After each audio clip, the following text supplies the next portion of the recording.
श्रीमद् भागवत महापुराण चतुर्थ स्कंद 70वां अध्याय। महाराज पृथु का पृथ्वी पर कुपित होना और पृथ्वी के द्वारा उनकी स्तुति करना।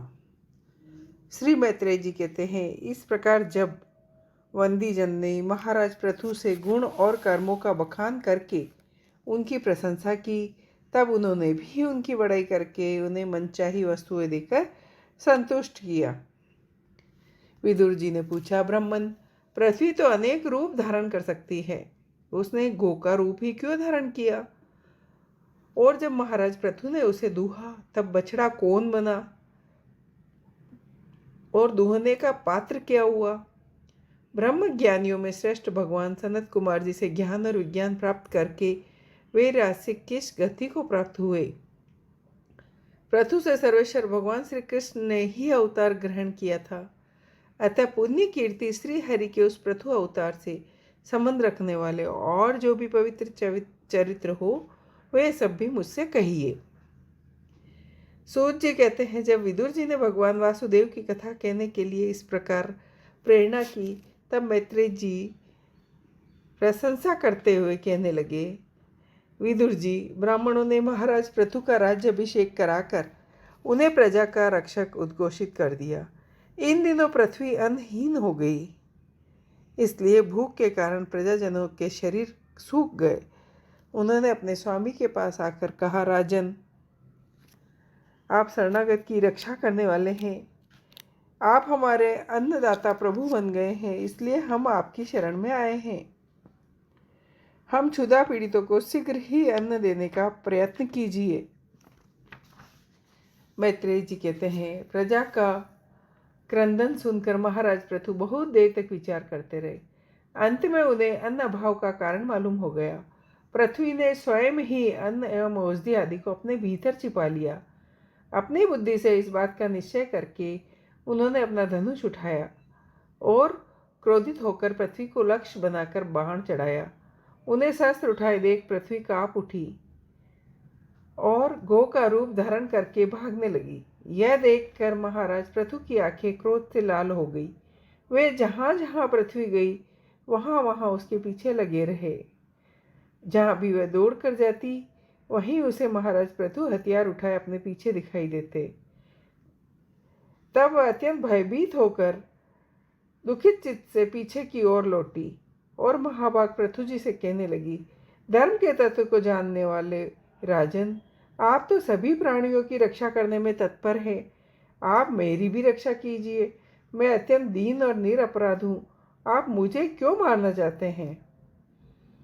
स्त्रियां कोई भी अपराध करे तो साधारण जीव उन पर हाथ नहीं उठाते, फिर आप जैसे करुणामय तो ऐसा कर ही कैसे सकता है? मैं तो एक सुदृढ़ नौका के समान हूँ, सारा जगत मेरे ही आधार पर स्थित है। मुझे तोड़कर आप अपने को और अपनी प्रजा को जल के ऊपर कैसे रखेंगे?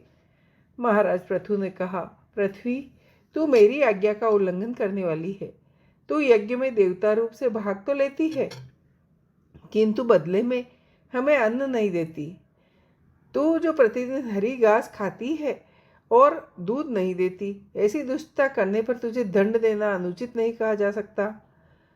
अब मैं अपने बाणों से तुझे छिन्न भिन्न कर तेरे महल से इन क्षुधातुर और दीन प्रजाजनों का करुण क्रदन शांत करूंगा।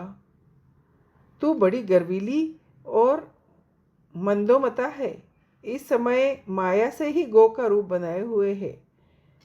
इस समय पृथु काल की भांति क्रोधमयी मूर्ति धारण किए हुए थे। ये शब्द सुनकर धरती कांपने लगी और विनीत भाव से हाथ जोड़कर कहा, पृथ्वी ने कहा, आप साक्षात परम पुरुष है तथा अपनी माया से अनेक प्रकार के शरीर धारण कर गुणमय जान पड़ते हैं। आप संपूर्ण जगत के विधाता है। आपने ही यह त्रिगुणात्मक सृष्टि रची है और मुझे समस्त जीवों का आश्रय बनाया है। प्रभु, जब आप ही अस्त्र लेकर मुझे मारने को तैयार हो गए, तब मैं किसकी शरण जाऊं? कल्प के आरंभ में आपने ही आश्रित रहने वाली माया से इस चराचर जगत की रचना की और उस माया के द्वारा ही आप इसका पालन करने के लिए तैयार हुए हैं। आप धर्मपरायण हैं, फिर भी मुझे गोरूप धारिणी को किस प्रकार मारना चाहते हैं? आप एक होकर भी मायावश अनेक रूप जान पड़ते हैं। तथा आपने स्वयं ब्रह्मा को रचकर उनसे विश्व की रचना कराई। आप साक्षात सर्वेश्वर है। आपकी लीलाओं को लोग कैसे जान सकते हैं?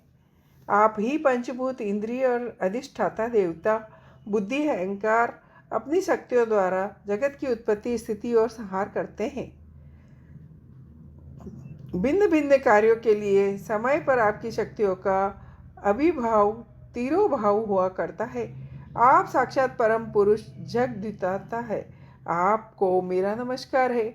ऐ जन्मा प्रभु, आप ही अपने रचे हुए भूत, इंद्रिय और अंतःकरण रूप जगत की स्थिति के लिए आदिवारा रूप होकर मुझे रसातल से जल के बाहर लाए। इस प्रकार एक बार तो मेरा उद्धार करके आपने जराधर नाम पाया। आज वही आप वीर मूर्ति, जल के ऊपर नौका के समान स्थित मेरे ही आश्रय रहने वाली प्रजा की रक्षा करने के अभिप्राय से बाण चढ़ाकर दूध न देने के अपराध में मुझे मारना चाहते हैं। इस त्रिगुणात्मक सृष्टि की रचना करने वाली आपकी माया मेरे जैसे साधारण जीवों के चित्त मोहग्रस्त हो रहे हैं। मुझ जैसे लोग तो आपके भक्तों की लीलाओं का भी आशय नहीं समझ सकते, फिर आपके किसी क्रिया का उद्देश्य न समझे, इसमें आश्चर्य की क्या बात है? अतः इंद्रिय संयमदा के वीरोचित यज्ञ का विस्तार करते हैं, ऐसे आपके भक्तों को भी नमस्कार है। इति श्रीमद्भागवत महापुराण परमहंसाय संहिताय चतुर्थ स्कंद पृथु विजय धारित्री निग्रहो नाम 17वां अध्याय। जय हो।